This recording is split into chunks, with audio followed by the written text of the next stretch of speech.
Hey guys, it's been a while. Welcome back. I was home in Los Angeles for a month and a half to spend time with family.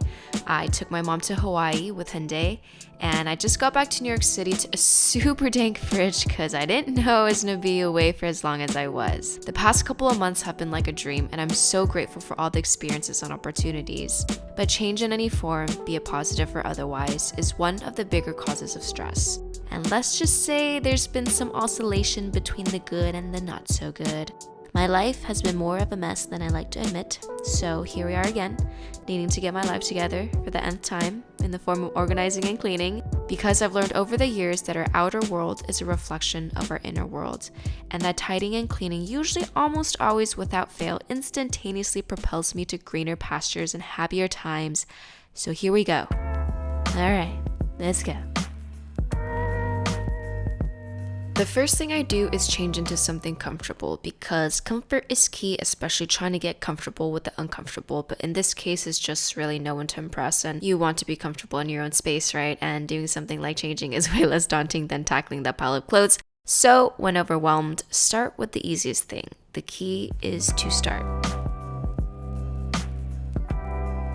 Then I make a matcha latte because overwhelmed and procrastinating and I don't know where to start. But wait, I'm actually making a matcha latte because I know I'm going to have to wash the milk frother, and if I'm going to get my hands wet, I might as well do all the dishes. And if I'm going to do all the dishes, I might as well clean the kitchen by the transitive property of if you give mouse a cookie. So you've been you for all these years. I've been me for all these years, for my whole existence, your whole existence. We definitely know by now how to outsmart ourselves and stay one step ahead of ourselves. So we can use that to our advantage.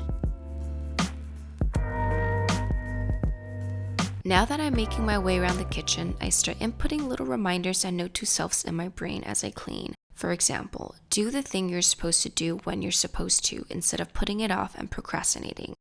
Exhibit A, taking apples and pears out of plastic bags right when I get home from the grocery store and putting it where it belongs instead of letting it sit on the counter for days. And this train of thought leads me down memory lane to reminisce on the good old school days of how I would have graduated with much better grades had I just did my homework the day it was given that assignment, even if it wasn't due for another week, and had I studied days before tests instead of cramming the night before. But this is all in my past life, and I pull myself back to reality and count my lucky stars that I'm no longer living that life and don't need good grades to do what I'm doing now anyway. But in all seriousness, this can be applied to various facets of our lives to make us more responsible, like responding to that text or email as soon as I get it, especially if I can respond to it within 2 minutes, and hanging up clothes right as I take it off to avoid piles. But I digress.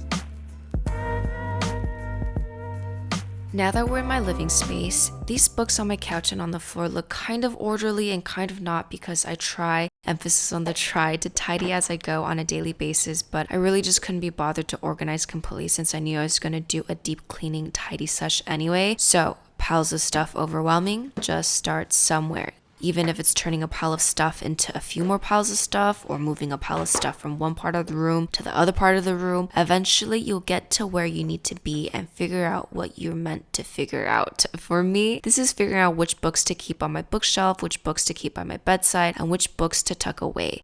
Those piles respectively: books I want to read, books I'm currently reading, and books I will read. My mom used to always ask me, how do you eat an elephant? The answer is piece by piece. Okay, now I'll translate it in English. How do you tackle a daunting task? By breaking it down into smaller bite-sized pieces. In this case, for me, the daunting task started as my life is a mess, I didn't know where to start. I broke it down into bite-sized pieces of start by tidying and organizing your space.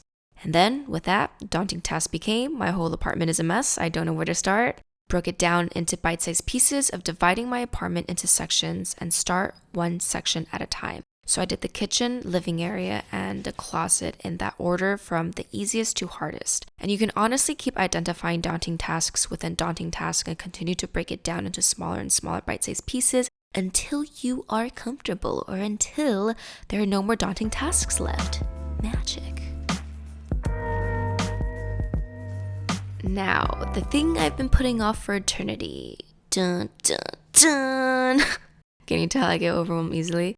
Again, just start with the easiest task. The first thing I did was to centralize all the clothing related bags so I'd have a good idea of what I'm getting myself into and how to plan my next move. I know there's a bag of laundry somewhere in there from 2 months ago. Hey, no judgment. I really wasn't here for a while. And laundry as in freshly laundered laundry that's been laundered already. So I start with that to get the gears turning, get myself in the groove, and the rest will fly by on autopilot because the hardest part is always starting.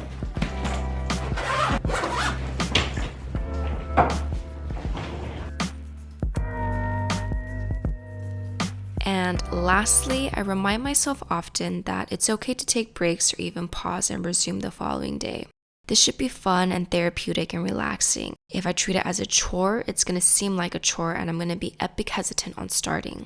As with all things in life, mentality and perspective is key. Also, getting the tidying and organizing done sooner would of course be ideal, but there really isn't a right or wrong way to clean and get your life together.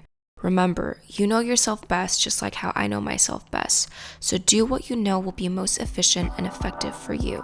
Whenever I finish tidying up, the most important takeaway I'm left with is that by taking care of my environment, I'm really in turn taking care of my physical, mental, and emotional health because tidying your space also tidies up your mind. And the processes and ways you tidy and organize your space can also be applied to the ways you tidy and organize your work life as well as your personal life. As the tidying master, I've been saying so many tidings, as the tidying master Marie Kondo said best in the life-changing magic of tidying up, from the moment you start tidying, you will be compelled to restart your life. As a result, your life will start to change. So take that first step and start with the easiest task. Find ways to outsmart yourself. Focus on bite-sized pieces and see where you'll go from there. By just taking one small step, you're getting that much closer to changing your life forever. Maybe not forever, but for this cycle, for this season. And with that, thank you guys so much for joining. Here's a voice hug. I'll see you guys in the next video. Bye!